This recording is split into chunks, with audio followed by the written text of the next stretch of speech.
Si usted ha leído o escucha reportes y noticias sobre educación, probablemente habrá notado que periódicamente surge gran interés por los países en que los estudiantes obtienen los mejores resultados en lectura, matemática o ciencias, y por saber dónde se ubica su país en este esquema. Probablemente usted también ha escuchado o leído la palabra PISA en relación con algunos de estos reportes. ¿Qué es PISA? PISA es una sigla que quiere decir Programa Internacional para la Evaluación del Estudiante. Es una creación de la OSD. ¿Y qué es la OSD?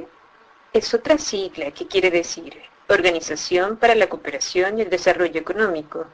La OSD reúne a 34 países con el objetivo de desarrollar mejores políticas para mejores vidas.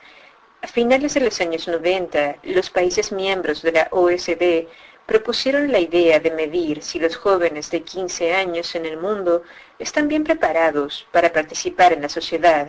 Se eligió 15 años en lugar de 12 o 17 porque la mayoría de los estudiantes que tienen 15 están próximos a completar su escolaridad obligatoria. Expertos en el campo de la educación de todo el mundo trabajaron juntos para crear una prueba de 2 horas que tiene como foco asignaturas claves, como lectura, matemáticas y ciencias. Los países participantes decidieron administrar la prueba cada 3 años y rotar el foco principal de la prueba entre las 3 asignaturas claves. Todo eso está muy bien, pero evaluar a los estudiantes no es nada nuevo. Entonces, ¿qué tiene de especial PISA? Las pruebas de PISA están diseñadas para saber si los estudiantes pueden usar lo que han aprendido en la escuela y aplicar ese conocimiento a situaciones y problemas de la vida real. PISA está menos interesada en conocer si los estudiantes pueden repetir, como loros, lo que les han enseñado en clases. Más bien, la prueba está diseñada para averiguar, por ejemplo, si los estudiantes pueden usar las competencias lectoras que han desarrollado en la escuela para comprender el sentido de una información que encuentran en un libro, un diario, un formulario público o un manual de instrucciones. Pero el punto de PISA no es decir a cada estudiante cuán bien o mal ha logrado manejar un conjunto de habilidades. En lugar de eso, los resultados de PISA son analizados y proyectados a nivel nacional. Imagínese un estudiante sentado en su banco, en una sala de clases en alguna parte, dando la prueba PISA. Ahora tome una visión panorámica, como si estuviera en un transbordador espacial y pudiera ver el país entero en el que está ese estudiante. Eso es lo que PISA hace con sus resultados de la prueba. PISA muestra a los países cómo están en relación con otros países y también en relación a sí mismos, respecto de cuán efectivos son al educar a sus niños. PISA no dice esta política o práctica educativa causa ese efecto. Más bien muestra que es posible y señala semejanzas y diferencias entre sistemas educativos alrededor del mundo. Esto ayuda a los gobiernos a repensar sus propias políticas y diseñar algunas nuevas para mejorar el rendimiento escolar de sus estudiantes. También ayuda a que los gobiernos, educadores y padres monitoreen el progreso de su país hacia un sistema educativo más exitoso. De hecho, muchos países ahora fijan objetivos nacionales y estándares basados en los resultados internacionales de PISA. PISA considera que un sistema educativo es exitoso no solamente si sus estudiantes alcanzan altos puntajes en las pruebas PISA, sino también si todos los estudiantes provenientes de todos los orígenes sociales se desempeñan bien en las pruebas, no solo los que provienen de familias más ricas, más intelectuales o más sofisticadas culturalmente. Por ejemplo, un porcentaje relativamente alto de los estudiantes de nivel socioeconómico bajo de lugares como Hong Kong, Shanghái, Corea y Finlandia obtienen algunos de los puntajes más altos en PISA. Luego los analistas observan los resultados de PISA junto con las respuestas dadas a los cuestionarios entregados a los estudiantes y a los directores de escuelas y tratan de determinar las características principales de estos sistemas educativos exitosos. ¿A los profesores de esos sistemas se les paga más? ¿Los cursos son generalmente más grandes o más pequeños? ¿Las escuelas deciden qué enseñan sus profesores o existe un currículum determinado por una autoridad del gobierno central? Una vez que surge un perfil de sistema exitoso, se puede usar como modelo para otros. Entonces, ¿cómo es esta prueba? Aquí hay un par de problemas que los estudiantes tuvieron que resolver. El primero fue parte de la prueba de lectura. A los estudiantes se les mostró un gráfico y un texto que lo acompañaba donde se leía: La figura 1 muestra los cambios de nivel de agua en el lago Chad, ubicado en el Sahara, al norte de África. El lago Chad desapareció por completo alrededor del 20.000 a.C., durante la última era glacial. Alrededor del 11.000 a.C. reapareció. Hoy su nivel es aproximadamente el mismo que tenía en el 1000 después de Cristo. A los estudiantes se les preguntó, ¿por qué el autor eligió esa fecha para comenzar el gráfico?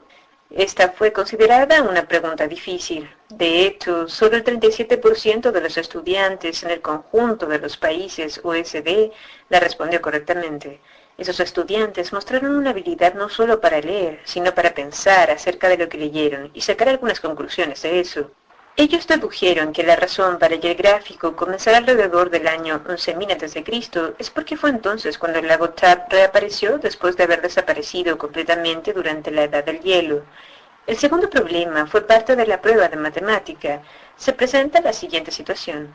En una pizzería puedes escoger una pizza básica con 2 ingredientes, queso y tomate. También puedes hacer tu propia pizza con ingredientes adicionales. Puedes elegir entre 4 ingredientes adicionales: aceitunas, jamón, champiñones y salame. Roberto quiere pedir una pizza con 2 ingredientes adicionales diferentes. Entonces a los estudiantes se les preguntó, ¿entre cuántas combinaciones diferentes puede elegir Roberto? Este es un problema con el cual todos nos podemos enfrentar. Para responder la pregunta, los estudiantes debieron demostrar la habilidad para hacer conexiones. En este caso, hacer malabares con varios, deliciosos, tipos de comidas y aprender que las elecciones no son obviamente infinitas, como muchos estudiantes podrían querer que fueran. Este también fue un problema relativamente difícil de resolver para los estudiantes. Solamente 49% de los estudiantes pudieron calcular que solo se podían hacer 6 combinaciones diferentes. Entonces, cuando se toman los puntajes individuales de los estudiantes en PISA y las respuestas a los cuestionarios que se aplican junto con la prueba y nos alejamos para observar un país entero, ¿qué cosas aprendemos? Bien, una cosa que hemos aprendido es que las niñas leen mejor que los niños en cada país que participa en PISA. Y entre los países que son miembros de la OECD, las niñas lo hacen mucho mejor que los niños en lectura, como si ellas hubiesen tenido un año más de escolaridad. También hemos encontrado que los niños generalmente superan a las niñas en matemática y que no hay ninguna diferencia real entre los niños y las niñas en ciencias. También hemos observado que algunas políticas de las escuelas pueden no ser muy buenas para los estudiantes. Por ejemplo, una división temprana de los estudiantes entre aquellos que deben pasar por un programa académico y los que deben pasar por un programa técnico profesional no se asocia con mejores rendimientos promedio. Esta división también se relaciona con mayores desigualdades entre los estudiantes de nivel socioeconómico alto y los estudiantes de nivel socioeconómico bajo. Los estudiantes a menudo son clasificados en los distintos programas bajo la creencia equivocada de que no todos pueden aprender las mismas cosas, que solo algunos niños son dotados y pueden alcanzar las estrellas. Pero los resultados de PISA muestran que si se da la oportunidad y el apoyo para triunfar, todos los niños tienen el potencial para hacerlo. El tener estudiantes que repiten tan poco se asocia con puntajes altos en PISA. Los sistemas educativos que invierten en ayudar a los estudiantes a aprender los contenidos la primera vez que los ven tienen mejores resultados que aquellos donde los profesores saben que, si es necesario, pueden taladrar las mismas materias año tras año tras año en las cabezas de los mismos estudiantes en dificultad.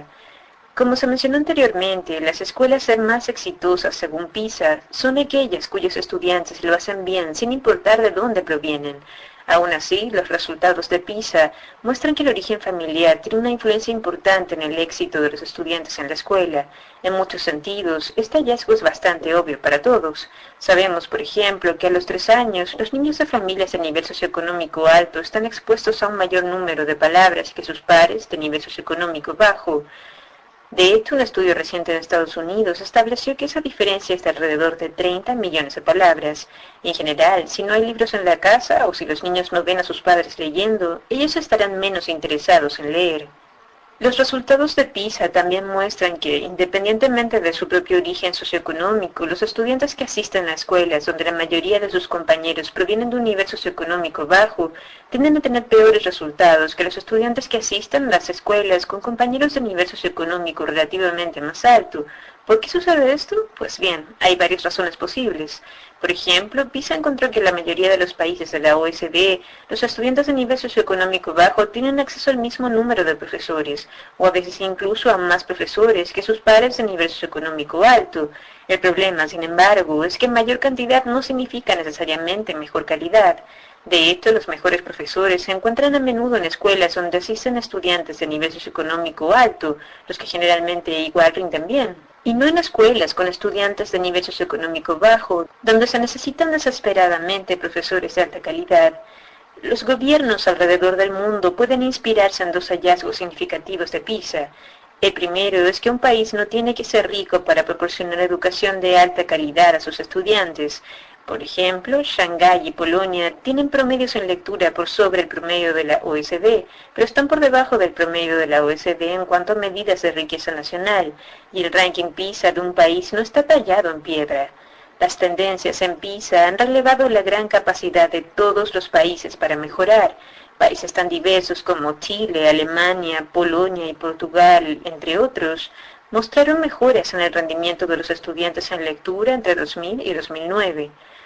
Aunque parezca obvio, vale la pena recordarnos que los sistemas educativos exitosos sitúan la educación como una prioridad. Ellos comparten la creencia de que las habilidades pueden aprenderse y que todos los estudiantes pueden alcanzar altos niveles. Ellos muestran que valoran la profesión de profesor al invertir en ella y atraer a los candidatos más calificados, entrenarlos bien y ser capaces de retener a los mejores profesores entre ellos. Tal como cada estudiante tiene el potencial para lograr un buen rendimiento, cada país tiene el potencial para elevar los niveles de su educación. De este modo, PISA es mucho más que puntajes de pruebas. Obviamente, los países que participan en el estudio de PISA están ansiosos de saber dónde se ubican sus estudiantes en comparación con los estudiantes de otros países. Pero el objetivo último de PISA no es crear una competencia en sí misma. Su objetivo es animar a todos los países participantes a usar los hallazgos del estudio para mejorar su propia educación y el rendimiento de sus estudiantes, dar a cada estudiante las mejores oportunidades de lograr los mejores resultados posibles.